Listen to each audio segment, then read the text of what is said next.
Hi, this is Joe Navarro, and welcome back to People Watching. Today, we're going to talk about face watching.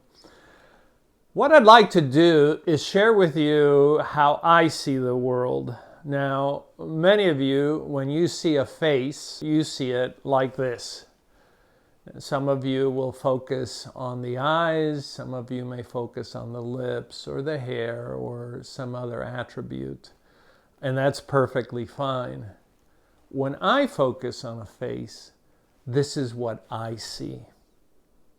This is what I focus on. And I focus on all of these things at the same time. And so what I want to do is dissect this for you, parse it for you so that you can begin to appreciate just how much information is there beyond what we call behaviors. These are things that communicate, they communicate powerfully, that give us insights into this person so that we can get to know them better, so we can understand them better, so we can perhaps understand their perspective better, so we can also empathize. So I hope you'll enjoy this. Let's begin by dividing up the face. When I look at the face, I look at it all at once. And each part of it is speaking to me. And one way to train yourself is to divide it into sections. So you have that area that covers the hair and the top of the head, then perhaps the forehead, then the eyes and the area between the eyes, the nose, the cheek, the lips, the philtral columns just below the nose, the chin, and I also tend to include the neck as part of the face. Once you learn to divide up the face this way, it makes it easier to scan. Now, I've done other videos on how to scan a face. And so when we begin with the hair, we're looking for, is the hairstyle in common use today? Is this a hairstyle that I would see maybe with athletes? Is it a hairstyle that I would see with some sort of religious group? Is it a hairstyle that is ethnocentric to a particular part of the world? In other words, is this something that I might see in Africa or with a Pacific Islander and so forth? I'm also looking at, has the hair been tinted? And if so, are there signs of it? The health of the hair, the grooming, is it being cared for? Is the hair in any way greasy, or does it have dandruff, which may be indicative of other information?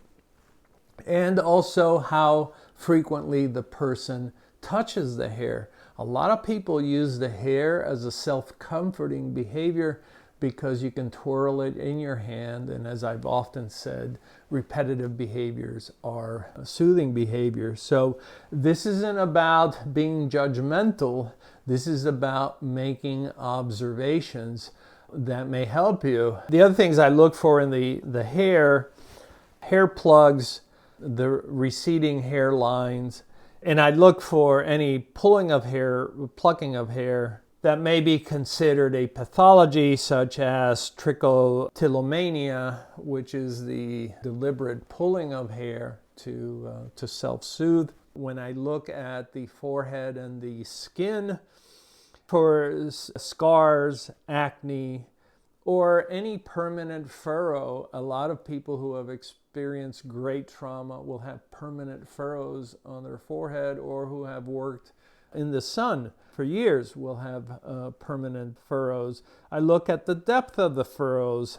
I also look at if there's a lot of touching of the forehead. I've often seen this with people who suffer from migraines. They seem to be touching the temples of the forehead or massaging their forehead a lot. and this provides useful information. I'm also looking for devotional artifacts. Devotional artifacts can often be seen on the forehead. Temple throbbing can often give you information as to the emotional state of the person. I'll also look at the area between the eyes, the glabella, as I've often mentioned. I'll look to see if they furrow this with any kind of accuracy as to when, for instance, they don't get the point, or they're suspicious, or they just don't understand. A lot of people will furrow their glabella, and then there are those who will Botox the glabella, and you see absolutely nothing, and may in fact Botox all of their forehead. And that itself gives you information about how they view themselves, what they can afford to do to make themselves better, and so on.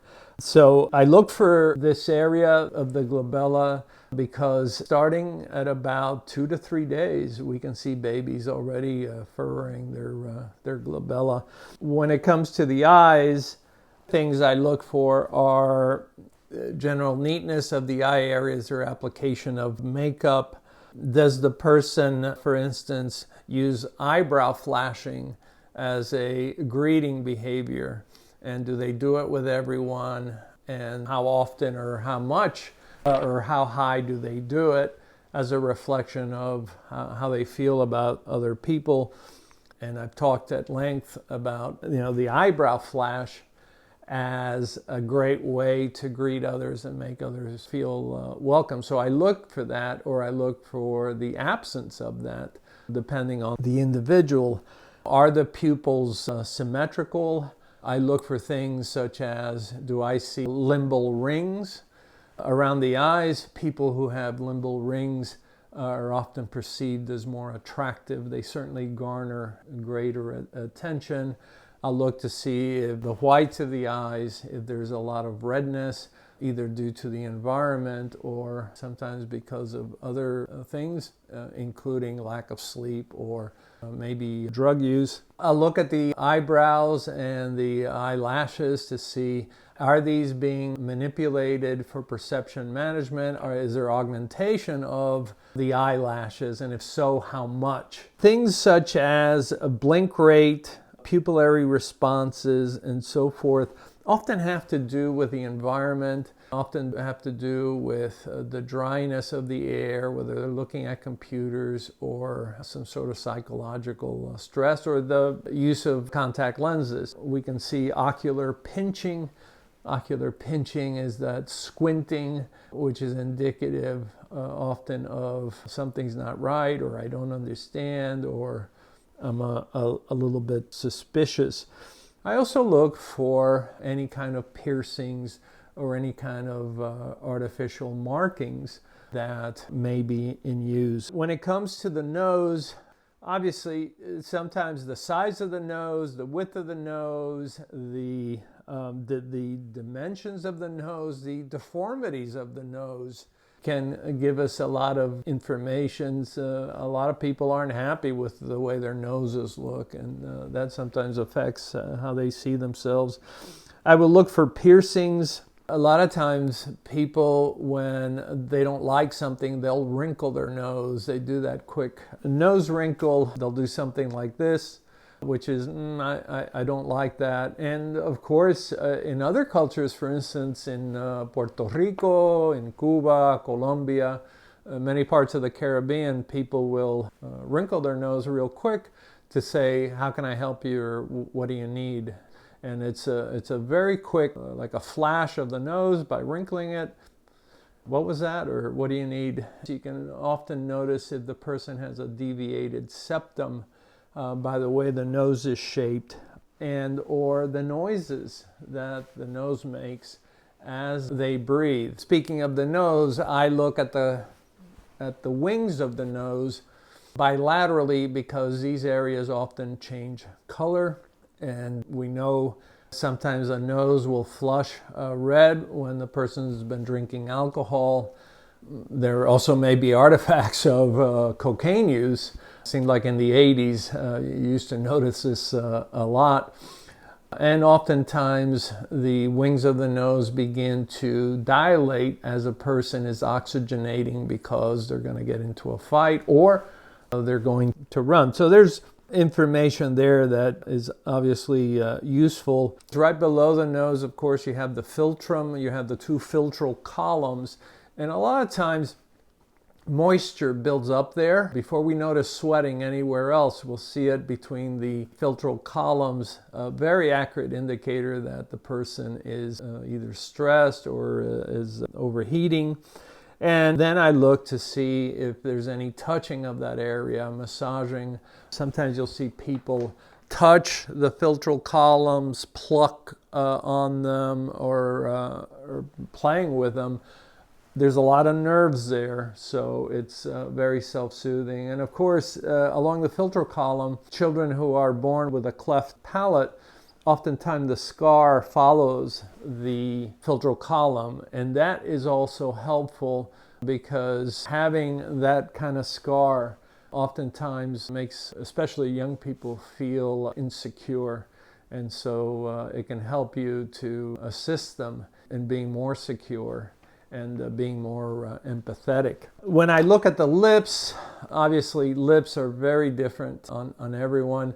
I look for the coloration, I look for their fullness, I look for when they disappear, I look for when they become tight, I look for when they become compressed, I look for when they are quivering, sometimes because of legitimate drug use, such as sometimes if you take SSRI, your lips may quiver, or because of some neurological disorder, some people, their lips will distort. So any kind of distortion of the lips, as well as frequency of touch of the lips and the coloration. I've literally seen people's lips go from a nice, healthy color of pink to almost blue in color, almost like ecchymosis, as a result of a severe shock where the system takes the blood away from the skin and withdraws it to the larger muscles, and the lips suddenly become bluish in color. So the lips, a lot of information there, and of course any crimping of the corners of the mouth, the commissures, often indicative of contempt or disdain, and usually we see it when a person pinches the corner of their mouth, saying, I don't believe this, or or they're being contemptuous, or they just have total disdain for somebody. So the mouth has a lot of information. Then obviously we have the cheeks, and the cheeks offer a lot of information.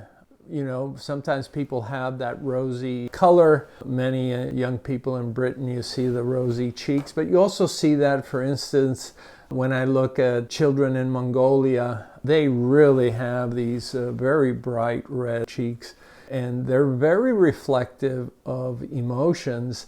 They vary in color almost immediately as they experience emotion, so I look for that to assist me. So cheek coloration, the use of makeup or lack of makeup, I look for sun damage. And then with the lower cheeks and the muscles of the face, I'm looking for muscle tension. I'm looking for a tightening of the muscles of the lower jaw. I'm looking for indicators that the person may be shifting their jaw side to side. We know that jaw shifting is a repetitive behavior that is used to deal with stress. So the face has much to offer, the cheeks in particular, but certainly the jaw muscles, the shifting of the jaw, repetitive shifting of the jaw, the tightening of the jaw, the clenching of the jaw gives us very useful information. The chin obviously has a lot of useful information as well. Many times the chin will begin to quiver when a person feels emotional, they're about to cry. There may be a dimpling of the chin when they're emotionally troubled by something. How often does the person touch the jaw, and in what fashion? Some people, as they're contemplating something, they'll touch their jaw. They will reach up as they're thinking about something, and touching the jaw helps them to process information, or as they're enjoying a moment reading and so forth. But I also look to see when it changes, say, from touching of the jaw to scratching of the jaw, which, as I explain in my book, The Dictionary of Body Language, can be extremely significant. And obviously, the chin often is the place where we have a lot of scars. A lot of young men, athletes, will have a very scarred up chin. That gives you some insights into their backgrounds. So as we continue down to the neck, I'm also looking at the larynx, larynx movement, the quivering of the Adam's apple, the muscles of the neck, if there's any tension, and obviously any covering or massaging of the neck is also indicative of psychological discomfort. So there you are, some of the things you can pick up from the face.